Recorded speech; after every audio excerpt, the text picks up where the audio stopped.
Richard Skipper celebrates. Every show is a celebration. Each show, Richard delivers the artists you love, showcasing what makes them unique. Never gossipy. The antidote to a sometimes hectic world. Now, here's your host, Richard Skipper. Happy Friday, everyone, and welcome to Richard Skipper Celebrates. I apologize for the delay, but we had a few technical issues. But I am proud to say that Ruta Lee is standing in the wings. And tonight, you all consider your ass kissed. That's the name of her new book, which will be coming out momentarily. It is available, as you can see on the scroll below, for pre-order through Amazon.com. I am such a fan of this woman. I love her. I love the movies that I've seen her in. I've loved the opportunities when our paths have crossed. She truly is the real deal in Hollywood. She says it like it is. She celebrates life. I celebrate her. And before I bring her on, I'd like you to take a look back at some of the highlights that we've put together for tonight's show. And on the other side, Ruta Lee. Hello. Oh!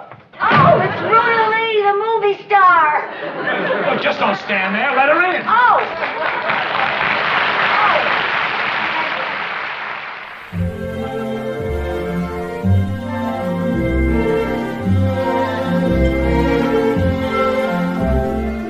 You're awfully pretty. Well, thanks.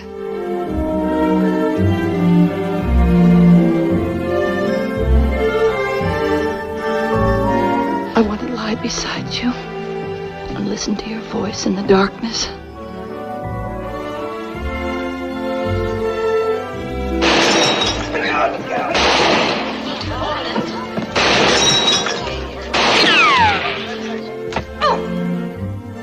Look, all I can tell you is things are not what they seem to be.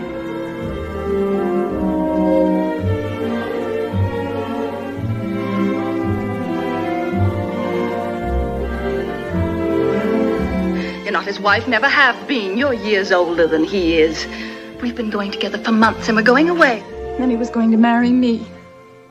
I don't believe it. I used to be an actress once, before I was married, and, well, I know when something doesn't ring true. Well, I didn't lie to you, but I just didn't tell you the whole truth either. I never play the other woman. I always play wholesome parts. You know, the girl next door. Am I getting through to you at all? You bore me. Afraid I'm going to seduce you? Kiss me.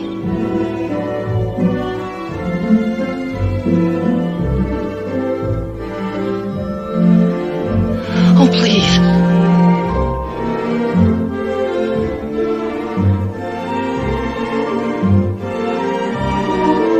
Oh, blow it. The prettiest tonsils in town. You told them all about me, didn't you, Connie? Yes. Yes, I told them I didn't think you were fit to care for a child.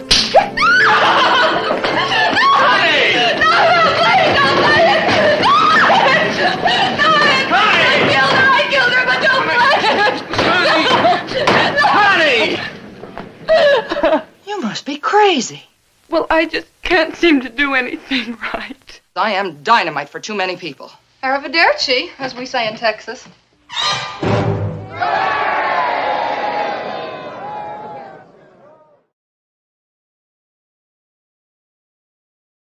And here she is, Ruta Lee. I am enchanted, my darling Richard. Oh, not only do I say consider your ass kissed, I'll do it in public on Times Square. Well, my ass, I have to tell you, it's not my ass that you should kiss for that montage. It is my assistant, Chuck Pennington. He put this together. Bend over right now because I can't believe how beautiful that is. You have found things from things I forgot that I did. And I'm so enchanted to see it all put together like that. Oh, Chuckles, you are in my will. Well, he's definitely in mine. And from the moment that Harlan Bowl, let's thank Harlan for arranging this tonight. From the moment that he arranged this weeks ago, Chuck has been up to his ass and beyond in Ruta Lee films and television appearances. But I love the way he clipped things together, where I said, "Kill," and all of a sudden, killing every leading man in Hollywood. Oh my God, what a lovely memory. Thank you so very, very much. I'm thrilled, delighted, and above all, honored that you would take the time to do that. Well, you're worth celebrating, Ruta. That's why we're here tonight. Thank you, Richard. God, we've been friends for Lord how many years, how many Thalian events, how many dancers, parties, professional dancers, all of the things that we have attended together on both coasts, actually. You, thank God, do come out to Tinseltown and Hollywood and spend a lot of time with us out here. So miss it. Thank you. I mean, I want to ask you, I mean, we are in the midst of this pandemic. Have you been able to travel at all this past year? And I know that you've been through some life-altering events as well. Very life-altering. It's been kind of a bizarre year. To start with, I lost my husband of 46 years, the most, well, you met him, the most divine, wonderful man, handsome in every way, more beautiful on the inside than he was on the outside. And as handsome as he was even nicer, and he was very handsome. Exactly. And I lost him, and that was not pleasant. It's something that we should talk about, however, because he went into dementia in the last almost 2 years, not quite, 1 year solidly. So it was difficult, but I kept him at home and he was happy and we were happy and everything was fine. Then I lose my other exceedingly good friend, one of my best friends forever, Alex Trebek. Yes. And, you know, that's a great loss to everybody. But when it comes to COVID, very honestly, it did not affect me terribly. First of all, as you know, I have a beautiful big piece of property in Hollywood, and I can roam on it and go and do and whatever, and I wouldn't even know that there was anything wrong. And of course, I never wear a mask on my own property, so I'm fine. Then I would go to Palm Springs, to my darling little house in Palm Springs, and that was a nice change. I did not go to Texas, where I have a home, or Mexico. That's coming up next. But so life was not all bad, you know, for me. I feel sorry for the people in wonderful New York that were in small apartments with maybe 3 or 4 or 6 children or something, and how to deal with all of that.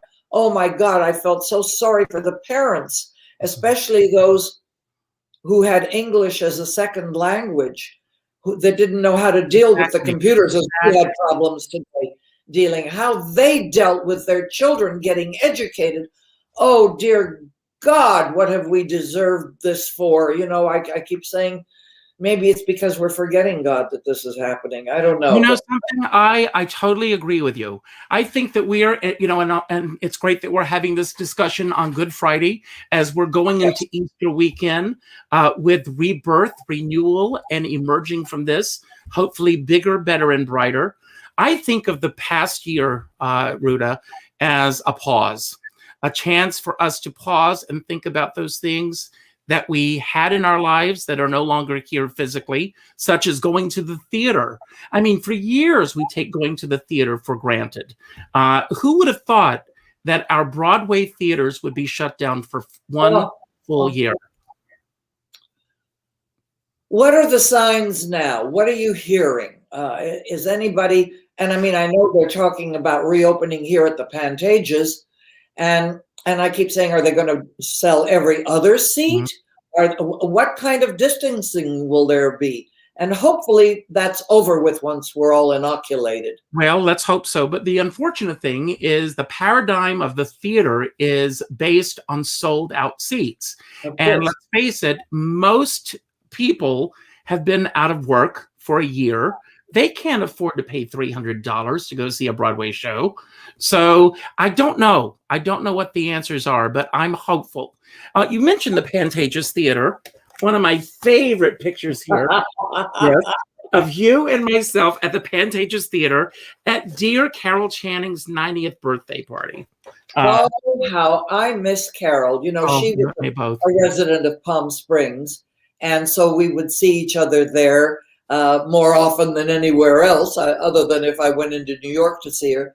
But what a fabulous human being. Yes. What an addition to the theater. What a joyous, always fantastic human being she was.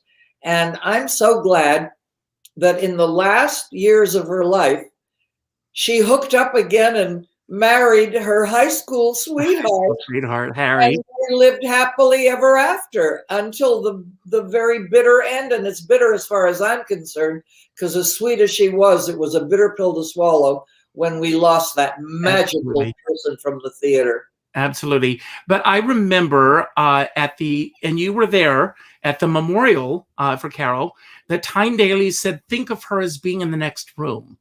And that's the way I look at everyone that we've lost, either within the past year or in the past. I think of everyone as being in the next room, and they're just waiting for me to open the door. But hopefully I'm soon. You're so right, Richard. And you don't want to open it too soon. No. Put it that way. But speaking of theater, I mean, you have spent most of your life in California. We're going to go back a little bit. You were originally born in Montreal. Right. But when you were a young girl, your family moved to California. Was it an easy transition for you and your family to make? Or did you acclimate yourself immediately and think of yourself as a California girl? Yes, to that. Was it an easy transition? Let's put it this way. The only reason we got to Southern California was because of Hollywood.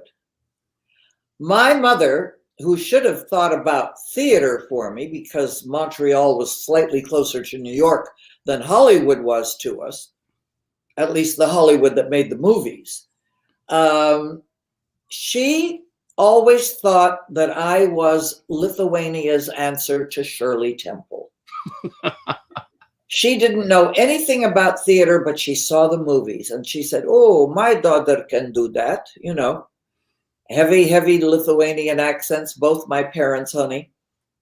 And she somehow got in touch with the priest, the Monsignor that started the Lithuanian Catholic parish here in Southern California. And she would send him a few bucks to support the church all the time. From Montreal, she'd send it. And he invited them out to California to visit in his little church, which was a little house on 3rd Street in Los Angeles. The living room was the chapel. The rest of the house was whatever it was used for. And they stayed right there in his wonderful little church / house. Fell madly in love with California. They came out in February, up to here in snow in Montreal, but here the flowers were blooming, the birds were chirping, the palm trees were waving. It was paradise. And this is in 1947. Mm-hmm. So you know it was really paradise. And a miracle happened because we were on a Lithuanian quota. My mother and father were. I wasn't. I was Canadian born. But they were, and all those numbers to come into the United States were assigned to displaced persons after the war. And somehow miracles happened and we got the visas to come. And they sold everything, which is very adventurous of my mother and father. But then beyond the Lithuanian priest, they knew no one in California. No. And they sold everything in Montreal, Canada. And they, right from the beginning, knew that what you wanted to do was to save your money and buy real estate. You know, own the land, own the house you're in, own the fourplex so that the tenants will pay the rent, you know, and pay the mortgage. They sold everything. We had a great house on the river in Montreal, moved to Southern California. Why? Because obviously I was going to become a movie star. And the nice part is that with my mother and father not speaking English well, not reading and writing the language, my mom's dreams were reached. And how lovely that I was able to reach some sort of celebrity while my mother was very much alive, my father too, and they were able to enjoy. And my mother could look at my father and say, you used to say, God damn it, why we spending money on lessons she don't like, she don't practice, what you doing, damn it? And she was able to turn to him and say, ha ha ha, that's why. Now, I want to talk about those early days for you in Hollywood, because did you start, once you got to Hollywood and your family got acclimated, did you start auditioning right away? Did you start going out and meeting agents? I know, and one of my favorite stories is of course, Grauman's Chinese Theater. And we're going to talk about this because I think one of the life lessons that I get throughout your book, Ruta, is setting your mind on a goal and going after it. There's a wonderful book called The Magic of Believing. And Claude M. Bristol says, set your mind on a goal like a homing pigeon and go after it. And I get the image and the picture that you did that from the very beginning of your life.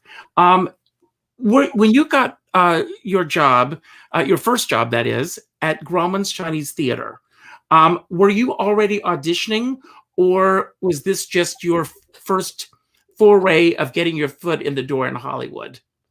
Well, while I first started going to Hollywood High, which was right around across the street and around the corner from Grauman's Chinese, my mother had found, or I had found, an old character actress named Laura Casely Brooks, who taught acting to a few students that she had, but I was the only child student.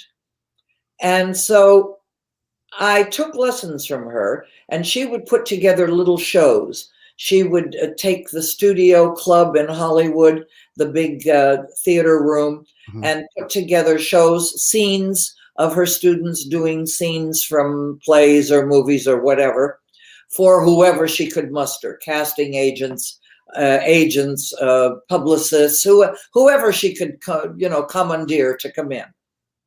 And so I was beginning to do that a little bit, and I was innately, I think, an actress to begin with. And by now I was, singing and dancing, and not much singing, but a lot of dancing. And at high school, I was doing dance shows and whatever was going on. And I was given the privilege of writing some of the shows and putting together Christmas or Easter pageants or whatever we were doing. And so when I got the job in the summers, when I wasn't going to school, I had a job at one of the artsy-fartsy theaters that played Stormy Weather. I think I saw it 150 times.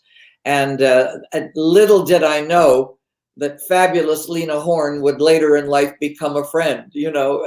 When I stop and think of the blessings I've had. Anyway, so I got this job finally in the big theater at Grauman's Chinese. And I was in my glory in my little Chinese uniform, standing at the top of the aisle. I was an usherette.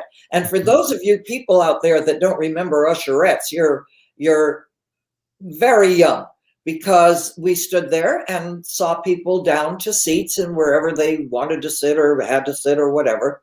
And then I could run back up to the top of the aisle and watch Betty Grable and Mitzi Gaynor and June Haver and all the beautiful dance queens on the screen and say, oh, dear God, please, I need to do that. And I'd pray, oh, please let me do that. Please let me do that. Well, I got promoted to Candy Girl.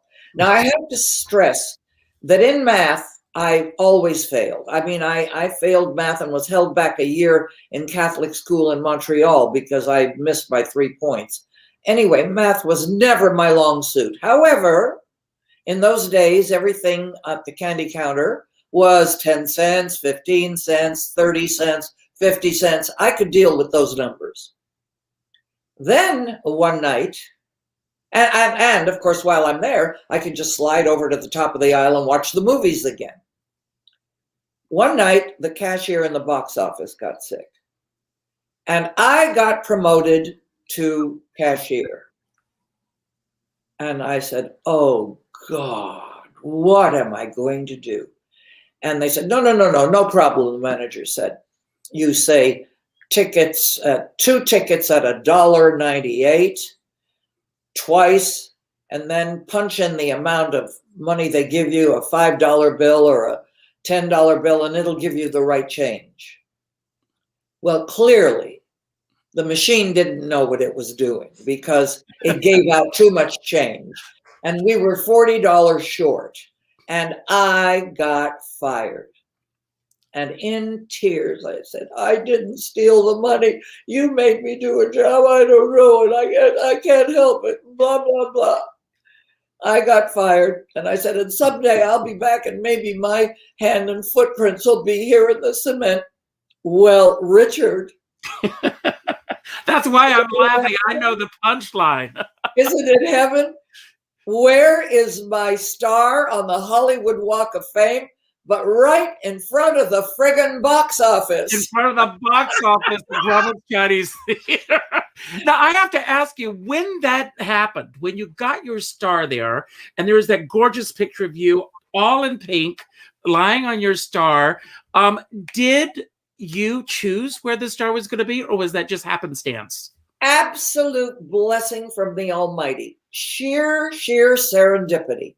Because Johnny Grant, for whom I'd done a lot of shows, because he did the alternate shows to Bob Hope whenever we traveled around the world, doing Christmas shows. And I did a bunch with him. And he's the one that selected it for me. And he was and God bless him, I talk about him all the time. But did he know this story that had happened? No. So I told it, at the big do at the, not the Cinegrill, but the lovely room at the Roosevelt Hotel across the street. And it was a great day and just so exciting. And I just wish my mom had been alive to see that, because she would have loved Trust me, she was looking down. Now, when you started going to the auditions, and was it easy for you to get into the studios, or did you get an agent right away? How did that begin to unfold for you? Well, through Laura Casely Brooks and one of her things, one of her little showings, I did get a wonderful pair of old-timey agents. Lionel Thompson and his father were the old-fashioned kind of gentlemen that it's a word that almost doesn't exist anymore in our business. But they were wonderful, and they got me some auditions. And the first thing that I ever got, I believe, was a Superman television. And then I remember doing Frank Wisbar's, I can't remember what it was called, a show. But the one that got me my union card was a television show for Burns and Allen. And that was great. And why did I get the Burns and Allen show? I'll tell you why. I had auditioned, and my girlfriend said, after I got fired from Grauman's Chinese, why don't you audition for the little theater, the gallery stage? I'm doing a show there now, and we've got one coming up called On the Town, and maybe you could dance and do in that.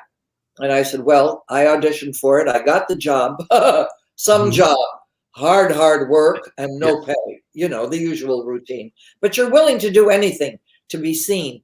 Well, one of the associate producers on the Town kind of liked what I did, and he was working as one of the associates on the Burns and Allen show.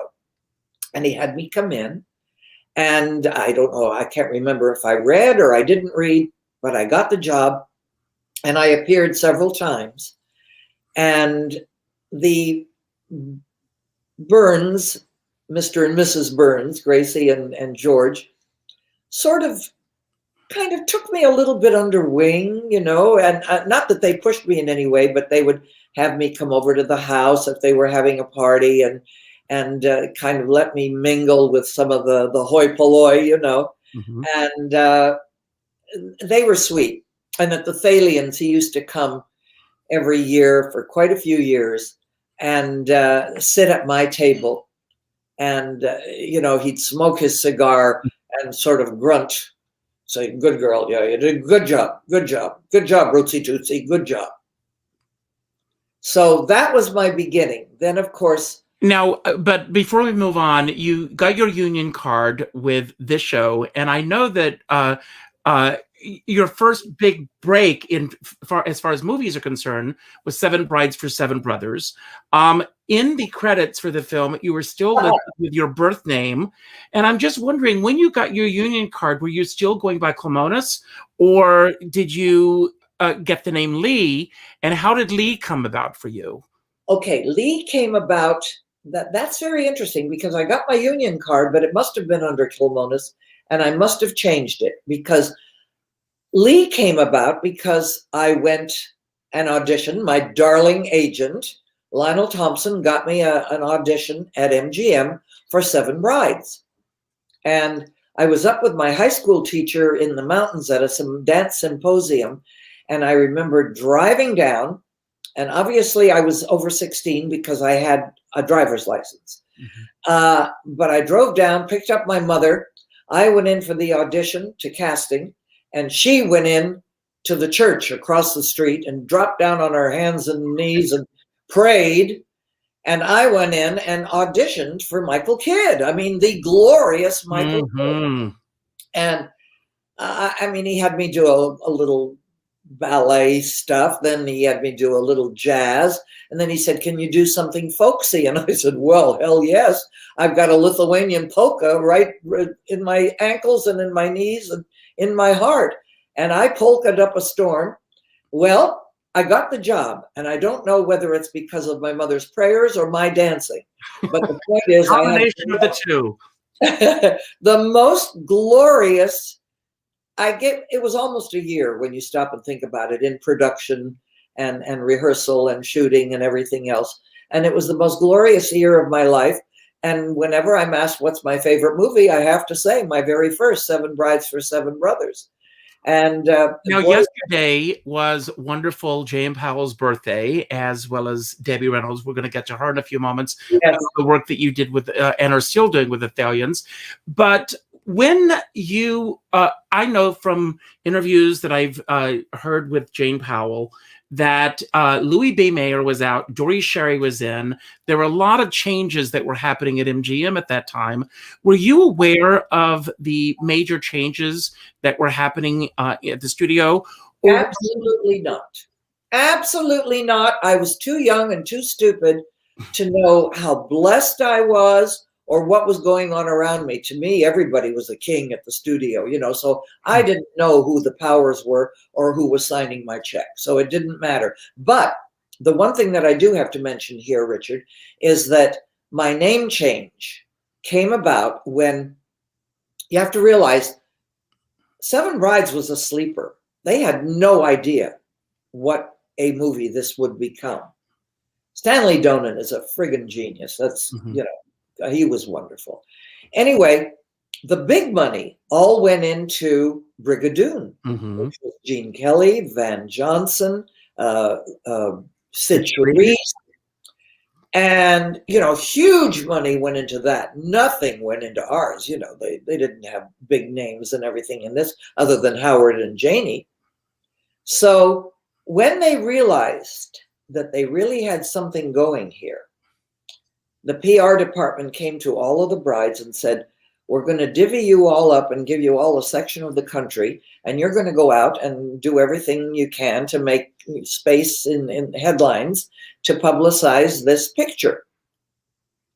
So they came to me and said, Ruta, you'll never be a star with a name like Ruta Kilmonis. And I insisted on keeping the Ruta because all my life I had grown up either Ruth or Rita or Rhonda or Reba or something, mostly Ruth, because everybody thought the ooh was a misprint, And so I said, okay, but I want to keep Ruta.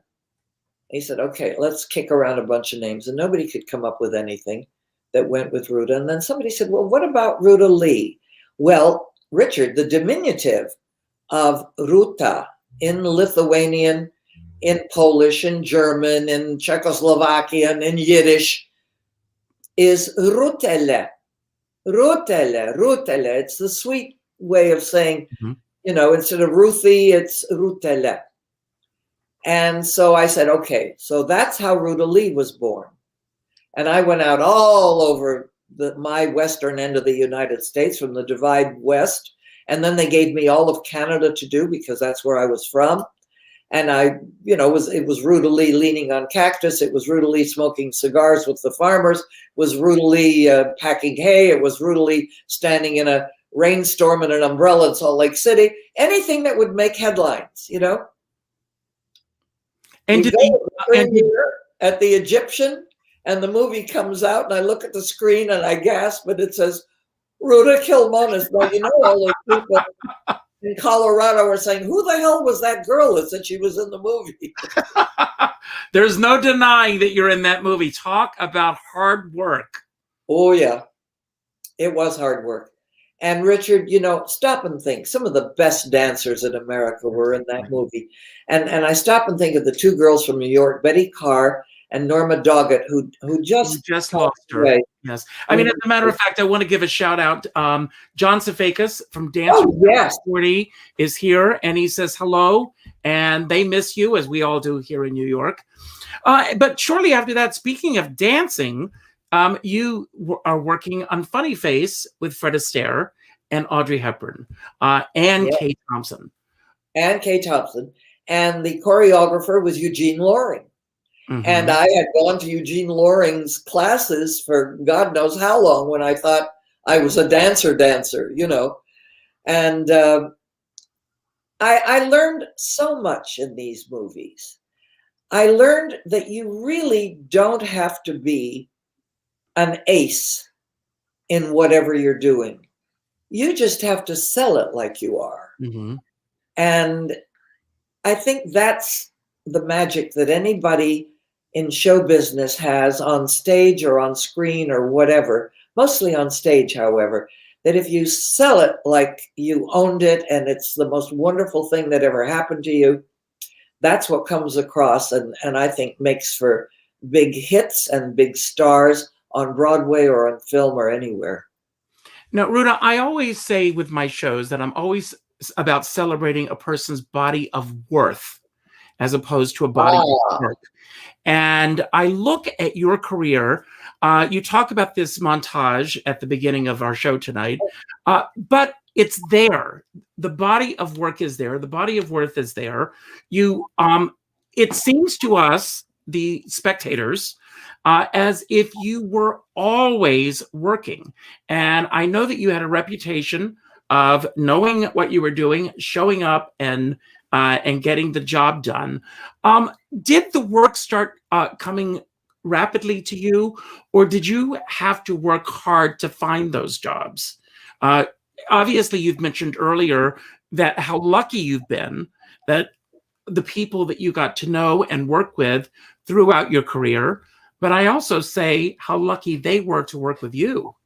Well, that's a beautiful thing to say. Now, I will tell you, I think the biggest fault that I have lived with in my life, and that is that I worked very hard at my work when I worked, but I never worked hard at getting the work. It was mostly great fortune and blessings that came my way.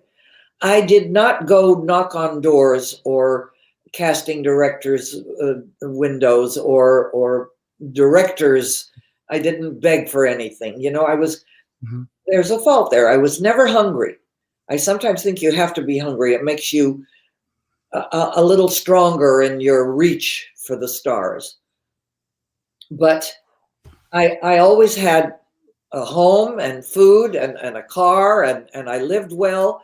And so I never worked hard at getting work, but I sure loved working. And the jobs came. I guess I have to thank my agents all the time because they're the ones that found the jobs for me. But I'm very lucky when you stop and think that from the beginning on, I've done over 2,500 guest starring roles Oh on my God. television. Well, Perry Mason, you did that 5 times. You appeared on, and the wonderful thing about this is that you kept coming back playing different characters. Same thing with the Andy Griffith Show. I think you did 2 of those. Yes, I did. 2 different characters. Twilight Zone, all of these shows, you were doing multiple characters over and over again. Was there ever any downtime in your career? Were you able to get away from it all and just go off and be? I know that you and Webb had a wonderful marriage, and obviously it worked, which is very unusual in Hollywood. What do you consider your secret that you were able, obviously the love was there, you respected each other, but it's a difficult town to stay married in. Well, that's what I've been hearing all my life, and yet I was married 46 fabulous years, and I was not a youngster when I got married, let's face it. Rona Barrett and I used to say, we're going to wind up at Sun City, and we're going to sit on rocking chairs, and we're going to watch the golfers go by, and we're going to look to each other and say, now, did you have an affair with him or did I? But then we both married and we didn't have to do that anymore. Although we might still wind up. Oh, by the way, I'll talk about this later, but Rona has put her celebrity to great use. Oh, I know, absolutely. That wonderful home for the aged, and I admire her tremendously. But anyway, back to, I don't remember ever having downtime. What I do remember is that when the jobs in television became a little more scarce because big stars who didn't deign to do television in the very early years of television, now we're discovering that this was a gold mine, and it should be harvested, all of that gold. When things got a little kind of harder to get those wonderful leading lady roles, because there were big stars competing for those roles, I hit the road in theater. Mm-hmm. And I did theaters and dinner theaters and musical theaters all around the country. And then I'd come home and do a television show and then go back out on the road again. So it was very, very good. So you put your finger right on it, Richard, and that is that I have always worked. I have never reached that lovely pinnacle of superstardom, but I have. I disagree. A working actress. No, but a working actress all of my life, which is amazing, And do you know that I have to tell you that probably the most lucrative period of my life was not in the movies or television. It was being a celebrity host on Home Shopping Network. Wow. Wow. Talk about entree into people's homes. You're invited in. I've always been so grateful to anybody who either went to the theater to see me, went to a movie theater to see me, came backstage to see me, or turned me on because I was going to be on a television show and watched me in their den or threw their toes at night on the late night shows, But there are a few people that I can mention, you being one of them, obviously at the top of the list. I can channel surf on any given night, and there you are on some show. Thanks to MTV, MeTV, all these other channels, there you are in our homes. So we feel that we know you, but I want to talk about an episode in your life that did not involve your performing career, but that was 1964, and a request that you made, which I think is one of the most fascinating episodes, if you will, in your life. If you could tell us about that, I'm sure you know what I'm talking about. I surely do, and I write about it, of course, in the book, and I hope everybody will order 100. Come on, make me look good, all right? Yes. But in 1964, I have to explain that my grandparents had been deported to Siberia from Lithuania. Why? Nobody knew. These were not the intelligentsia.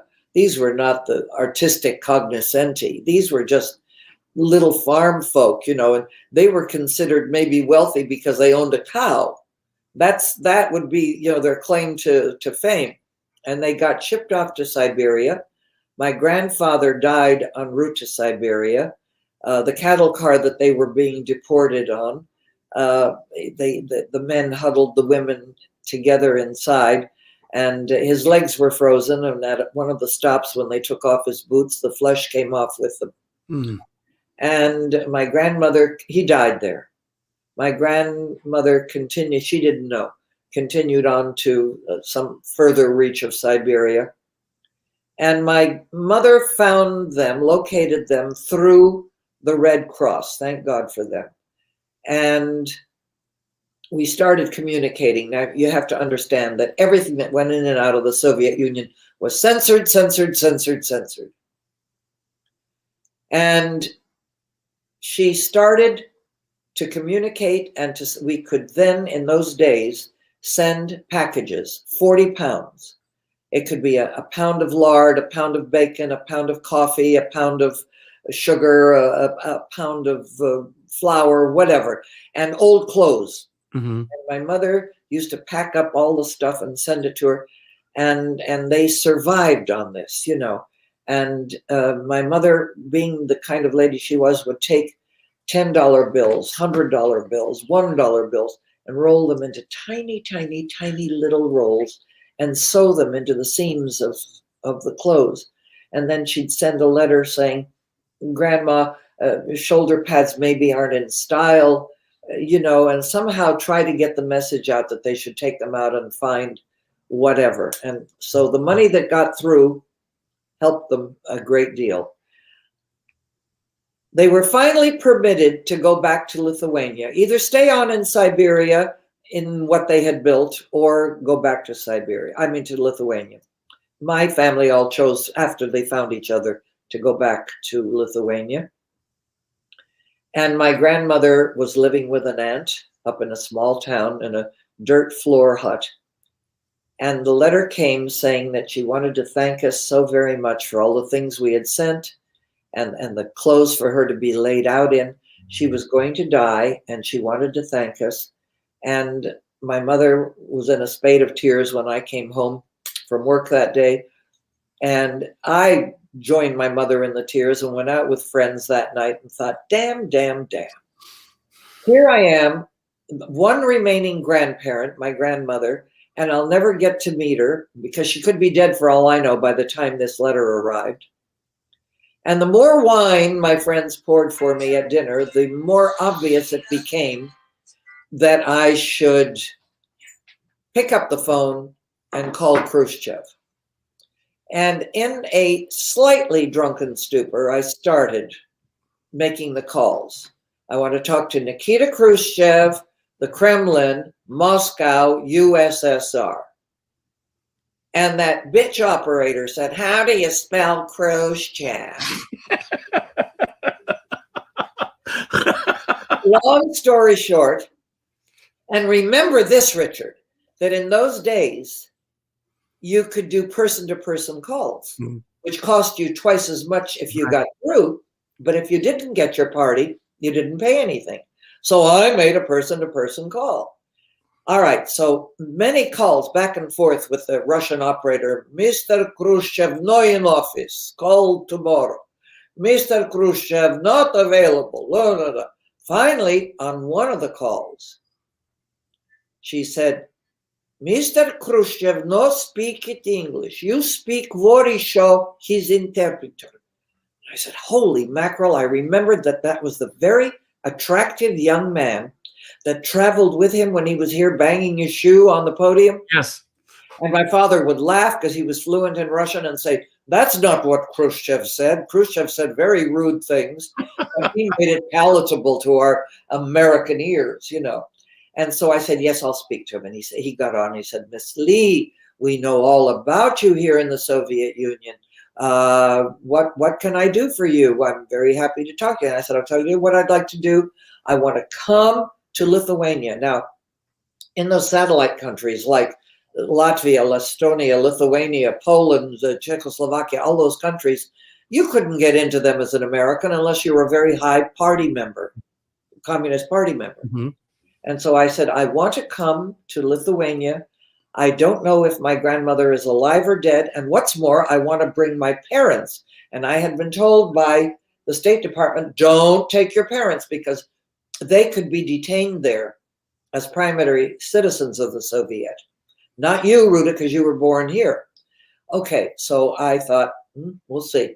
And I said, I want to bring my parents and I want to come right away. And he said, well, why don't you talk to your congressman? And I said, oh, what the hell does my congressman have to do with my traveling in your country, in the Soviet Union? Well, he said, in 30 minutes, present yourself again to the Soviet embassy in Washington. And I said, oh, I've already talked to them at least 6 times. I've spoken to the dishwasher, the window washer, the upstairs maid. Niet, niet, niet, niet is all I got. Well, Richard, those lines must have been flashing between Moscow and Washington, because this time when I called, I was connected immediately to the first secretary, and the first secretary just happened to be Lithuanian. And I speak the language. And let's cut a very long story a little shorter and say, within 48 hours, I had my papers and we were on a Pan Am flight to Moscow and then back to Lithuania, where I fortunately found my grandmother alive. And 6 months later, I was permitted to come back and take her out and bring her to the US. And Richard, when we got off the plane, we didn't have jetways then. Mm-hmm. She walked down the stairs, dropped to her knees, kissed the ground, and said, hello, America. Oh, my God. Oh, my God. What a story. Oh. It brings me to tears every time I think about that tiny little woman who had lived through the tortures of communism, godless you saved country, her. kissing the ground and thanking God that she was here. Oh, wow. I drink to that. And I'll drink to it as well. There you are. Yeah, and I'm telling you, everyone, this is just one chapter in this amazing book. Before we run out of time, and we are going to eventually, I could go on for 3 days with you, but I respect your time. I want to talk about the Thalians. Yesterday was Debbie Reynolds' birthday, and Jane Powell shared a birthday. You've worked with both. They were both very dear friends of yours. How did the work that you and Debbie do together with the Thalians begin? And if you can tell everyone who doesn't know what the Thalians does, and incredible work. And you, I will say, are 2 angels that walk this planet. That's a beautiful commentary, and thank you. And I wanted to tell you, Richard, I think you will get a lovely kick out of this. I went over to Forest Lawn Cemetery, where Debbie and her wonderful daughter, Carrie, are not buried, but entombed in the most beautiful tomb with the statue of Mary and Martha on the top, the 2 ladies.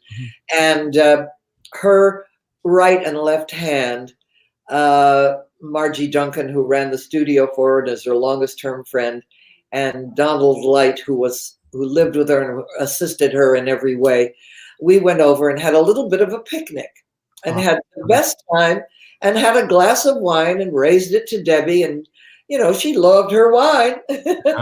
So Debbie and I have been for the last, almost 60 years, the head mothers, the mothers, I call us the mother superiors of the Thalians. And the Thalians is a group of, it started out with very young people. We're all now aged, but we're still thriving. Young people who got tired of being called pot smoking, hard drinking, sex-minded assholes who had nothing to contribute to the world. And they said, you know, we get together and hang around the piano and have drinks and laugh and scratch. Why don't we put something together and sell tickets, and we'll raise money for a good charity? So who did they send out but Jane Mansfield and the other one with the boobs? Jane Russell? No, oh, well, Jane Russell would have been, she had her own charity. She had that lovely charity that she did for the children. I'll think of it in a minute. They went out and they shopped around and looked and so on and so forth, came back to the next meeting and said, all the good diseases have been taken. But they found a doctor who was dealing with emotionally disturbed children. And he said, one of those children is like a rotting apple in a barrel. It will affect the entire barrel unless that rot is taken out. And so we, the Thalians, decided to support this, and we did. And 18 years later, we built our building, the Thalians Mental Health Center, which was the first building to go in at the big Cedars-Sinai complex in Los Angeles. And in that building, we dealt with treatment and research from pediatric to geriatric care.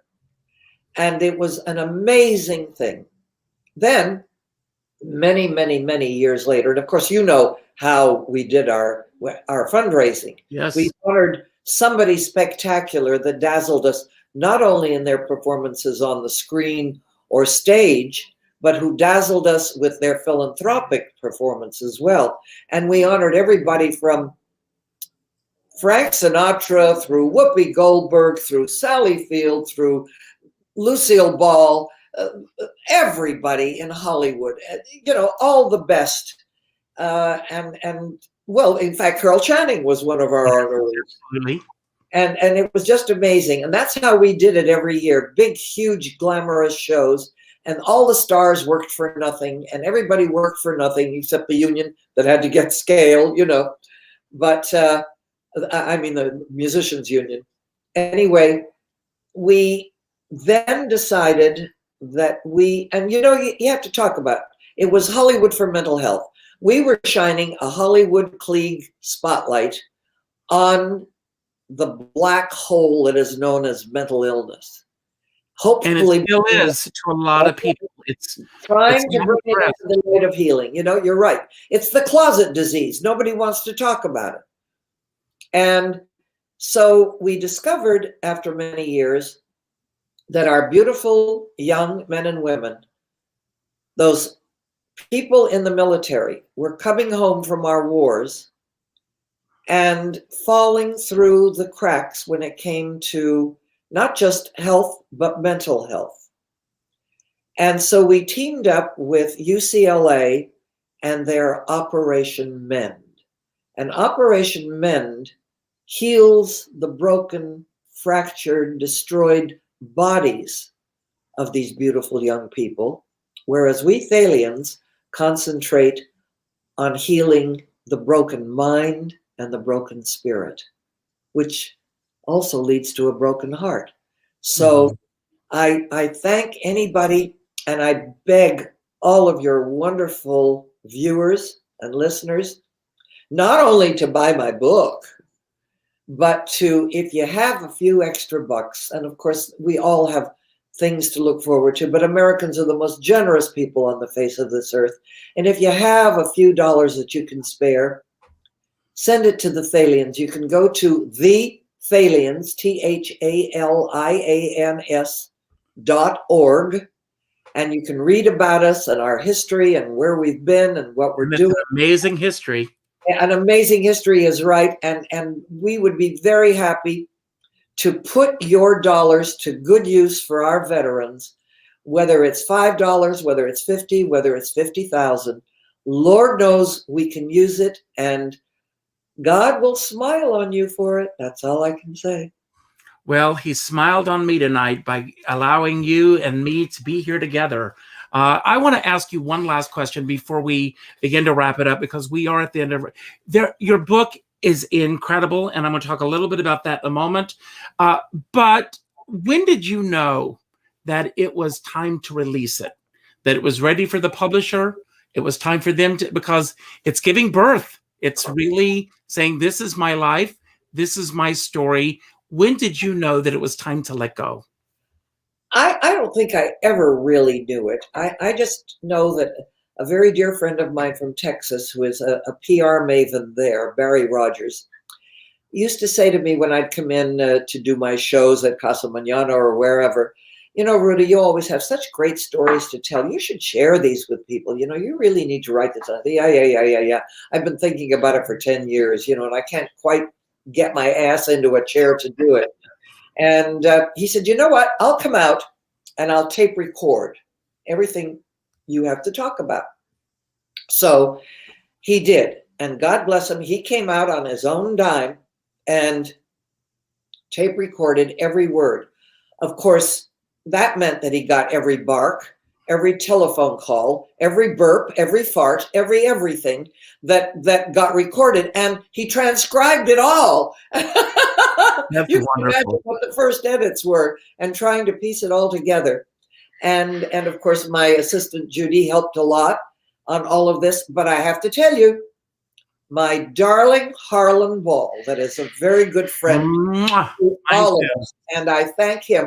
And I thank him in the book. And I say, for getting the turkey on the table. Absolutely. Well, we are at the end of our show, and I can't believe it. The hour flew for me. Thank you so much for being here tonight.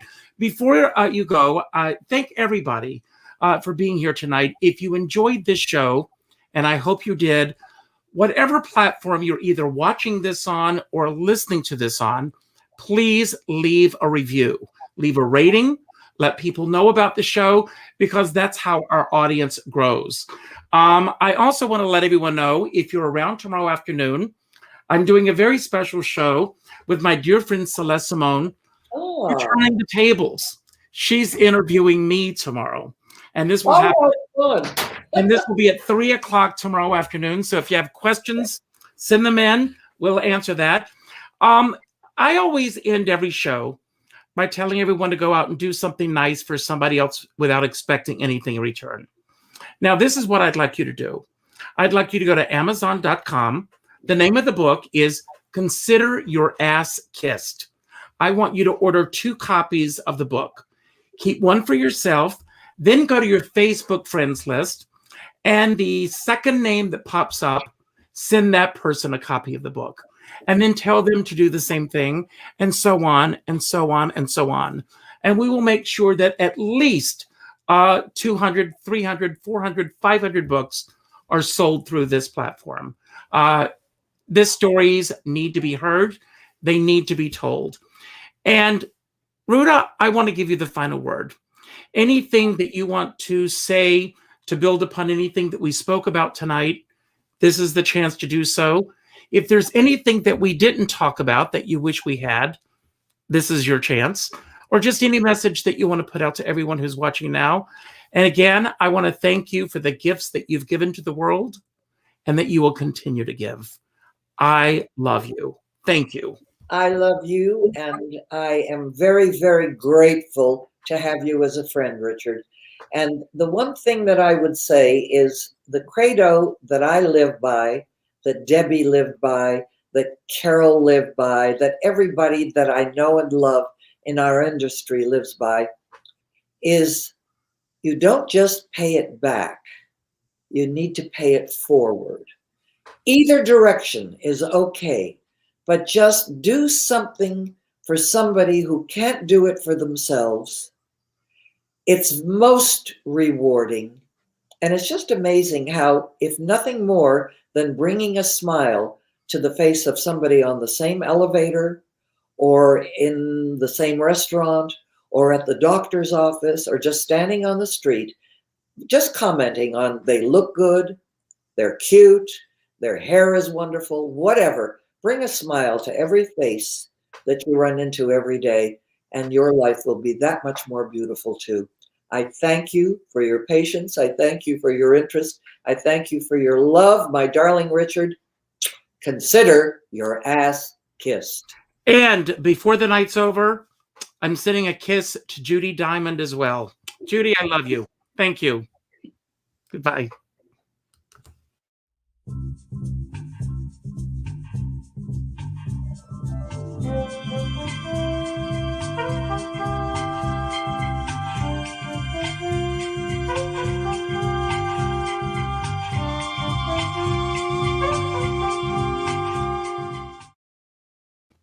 You don't have to race through stuff. Well, but that was an hour and a half of the